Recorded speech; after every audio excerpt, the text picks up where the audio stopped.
Welcome to RM biology. আরো একটি এসএমএফডব্লিউবির biology MCQ series ভিডিওতে তোমাদের স্বাগত। আজকের আমরা আরো একটি চ্যাপ্টার ওয়াইজ ক্লাস করব। চ্যাপ্টার ওয়াইজ ক্লাস দেখো, সেখানে আমরা আজকে করব পরিপাক ও বিশেষণ। তো বলতে পারো তোমরা বেসিক্যালি আমরা পৌষ্টিক তন্ত্র পড়ব। কি পড়ব? পৌষ্টিক তন্ত্র পড়ব। সেই পৌষ্টিক তন্ত্রে 40টা গুরুত্বপূর্ণ প্রশ্ন থাকবে।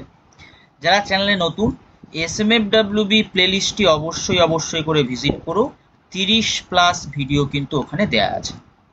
তো চলো শুরু করি। প্রথম প্রশ্ন, একদম সহজ প্রশ্ন থেকে শুরু করেছি। দাঁতের সব থেকে শক্ত উপাদানটার নাম কি? কি আছে? অস্থি, ডেন্টাইন, এনামেল, মজ্জা। কি হবে? উত্তর হয়ে যাবে কিন্তু এনামেল। একজন পূর্ণবয়স্ক লোকের দন্ত সংকেত জিজ্ঞেস করা হচ্ছে। পূর্ণবয়স্ক লোকের, যেটা ইংলিশে বললে আমি বলতে পারি যে পার্মানেন্ট টিথ ফর্মুলা জিজ্ঞেস করেছে। Permanent teeth formula, teeth formula জিজ্ঞেস করা হচ্ছে। তো পার্মানেন্ট টিথ ফর্মুলা কি হয়? পার্মানেন্ট টিথ ফর্মুলা হচ্ছে 2123/2123। ঠিক আছে, তো এটা অপশন বি হয়ে যাবে। যদি বাচ্চাদের জিজ্ঞেস করে বা অস্থায়ী জিজ্ঞেস করে তখন সেটা কি হবে? তখন সেটা হয়ে যাবে 2102/2102। এটা হচ্ছে কাদের ক্ষেত্রে?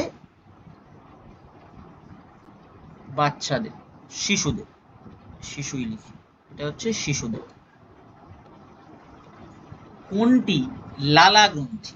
দেখো অপশন কি আছে? ব্রুনার গ্ল্যান্ড, অ্যাড্রিনাল গ্ল্যান্ড, তারপরে আছে তোমার টিয়ার গ্ল্যান্ড, আর শেষে আছে সাবলিঙ্গুয়াল গ্ল্যান্ড। লালা গ্রন্থি কোনটা? লালা গ্রন্থি হচ্ছে সাবলিঙ্গুয়াল গ্ল্যান্ড।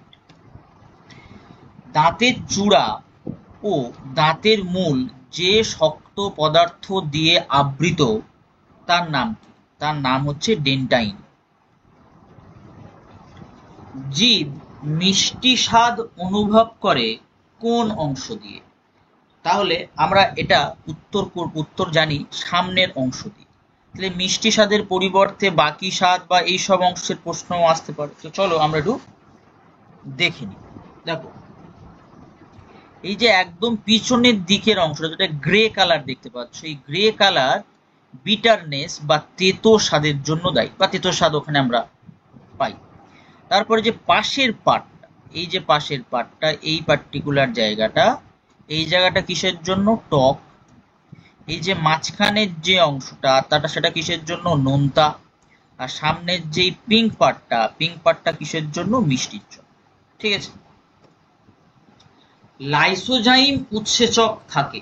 অপশন কি আছে? লালারস, অশ্রু, লালারস ও অশ্রু উভয়, আর মাইটোকন্ড্রিয়া। উত্তর কি হবে? উত্তর হয়ে যাবে লালারস ও অশ্রু উভয়।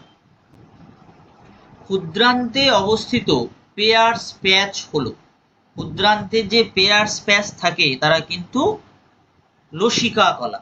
কি কলা? তারা লসিকা কলা। পরবর্তী, ক্রিপ্টস অফ লিবারকুন বা লাইবারকুন যদি তোমরা বাংলায় বলো, সেটা কোথায় থাকে? ক্রিপ্টস অফ লিবারকুন আমরা ক্ষুদ্রান্তে দেখতে পাই। পেপসিন খরিত হয়, পেপসিন কোথা থেকে খরিত হয়? পেপসিন সিক্রেটস ফ্রম, পেপসিন খরিত হয় কিন্তু পাকস্থলী থেকে। পেপসিন পাচিত করে, পেপসিন ডাইজেস্ট, পেপসিন কাকে পাচিত করতে পারে? প্রোটিনকে পাচিত করতে পারে। Option B. রেনিন থাকে, এই যে চারটে অপশন আছে, রেনিন কোথায় আমরা দেখতে পাই? রেনিন আমরা দেখতে পাই পাকস্থলী রসে। কোন উৎসেচকটি অগ্নাশয় রসে থাকে না? কোন উৎসেচকটি অগ্নাশয় রসে থাকে না? পেপসিনোজেন অগ্নাশয় রসে থাকে না।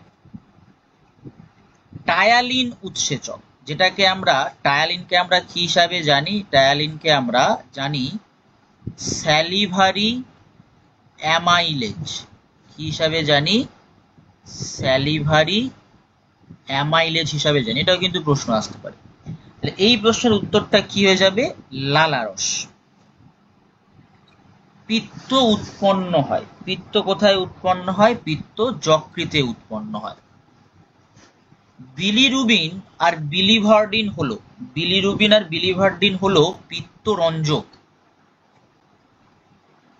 কোনটির উপস্থিতি ছাড়া ফ্যাটের ইমালসিফিকেশন হতে পারে না? তো ফ্যাটের ইমালসিফিকেশন মানে হচ্ছে ফ্যাট ছোট ছোট টুকরোতে ভেঙে যাওয়া, ছোট কণাতে রূপান্তরিত হওয়া, বা বলতে পারি ভেঙে যাওয়া। ফ্যাট তো একটা বড় কণা, এই ফ্যাটের ছোট কণাকে ভেঙে দিতে সাহায্য করে কে? পিত্ত লবণ। কে সাহায্য করে? পিত্ত লবণ। পিত্ত লবণ কোনগুলি? পিত্ত লবণ হলো সোডিয়াম গ্লাইকোকোলেট এবং সোডিয়াম টোরোকোলেট। সোডিয়াম গ্লাইকোকোলেট এবং সোডিয়াম টোরোকোলেট, এটা হচ্ছে পিত্ত লবণ।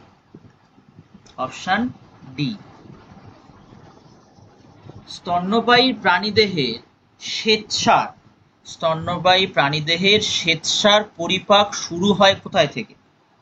মুখগহ্বর, গ্রাসনালী, পাকস্থলী, ডিওডিনাম। উত্তর কি হবে? মুখগহ্বর থেকে। মানুষ সেলুলোজ পাচিত করতে পারে না, কিন্তু তৃণভোজী প্রাণীরা পারে। তার কারণ কি?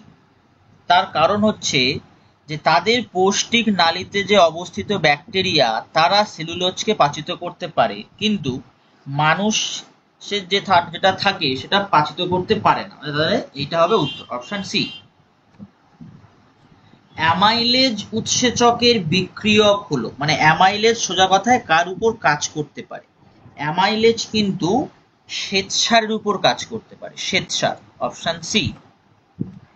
অগ্নাশয় কেটে যদি বাদ দেয়া হয়, যে যৌগটি পাচিত হতে পারবে না, সেটা কি? সেটা শর্করা।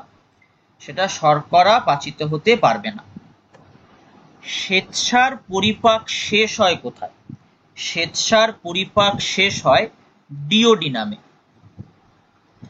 প্রোটিন পরিপাকের শেষ বিক্রিয়ালব্ধ পদার্থ কোনটি? প্রোটিন পরিপাকের শেষ বিক্রিয়ালব্ধ পদার্থ অ্যামাইনো অ্যাসিড।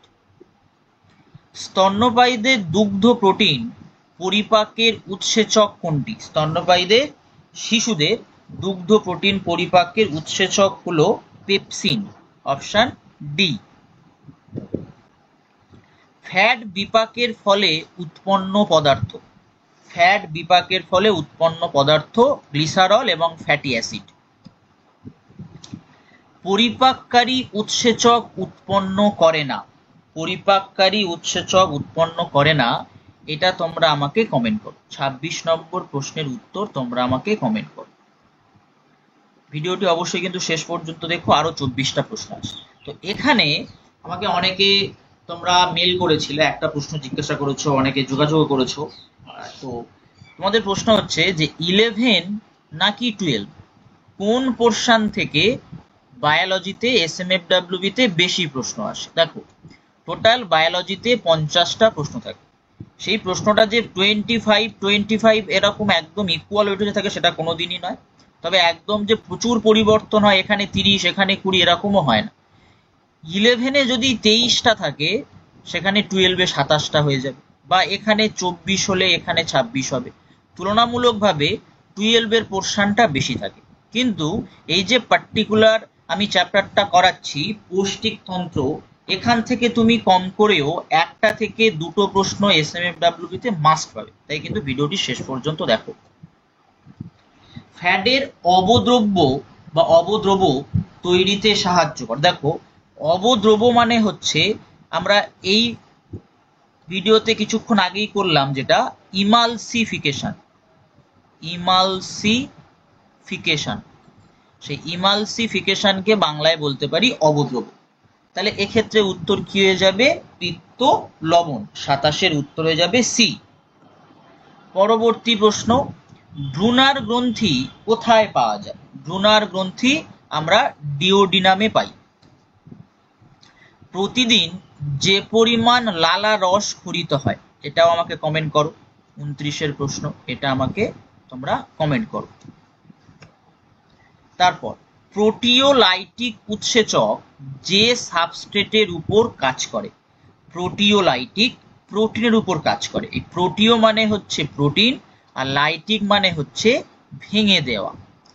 প্রোটিনকে ভাঙতে পারে যে উৎসেচক তাকে আমরা কি বলবো? প্রোটিওলাইটিক উৎসেচক। পরবর্তী প্রশ্ন, শ্বেতসারকে মল্টোজে পরিণত করে নিচের কোনটি? Lipase, zymase, amylase, invertase. উত্তর কি হয়ে যাবে? অ্যামাইলেজ। অক্সিনটিক কোষ কি ক্ষরণ করে? অক্সিনটিক কোষ HCl ক্ষরণ করে। Option D. অগ্নাশয়ের গ্লুকাগন ক্ষরণকারী কোষটি হলো? অগ্নাশয়ের গ্লুকাগন ক্ষরণকারী কোষ, এটা তোমরা মোটামুটি প্রত্যেকেই জানো। এই প্রশ্নটা আমাকে কমেন্ট করো, এই প্রশ্নের উত্তরটা, যে অগ্নাশয়ের গ্লুকাগন ক্ষরণকারী কোষ কোনটি? 33-এ কমেন্ট করো। কুফার কোষ কোথায় থাকে? কুফার কোষ অন্ত্রে থাকে। শিশুরা সম্পূর্ণরূপে সাদা বর্ণের মাতৃদুগ্ধ পান করা সত্ত্বেও তাদের মল হলুদ হওয়ার কারণ কি? তাদের মল হলুদ হওয়ার কারণ কি? কি কি আছে? অগ্নাশয় রস, পিত্তরঞ্জক, আন্ত্রিক রস, পাকস্থলীয় রস। তো এক্ষেত্রে উত্তরটি কি হয়ে যাবে? পিত্তরঞ্জক। Option B.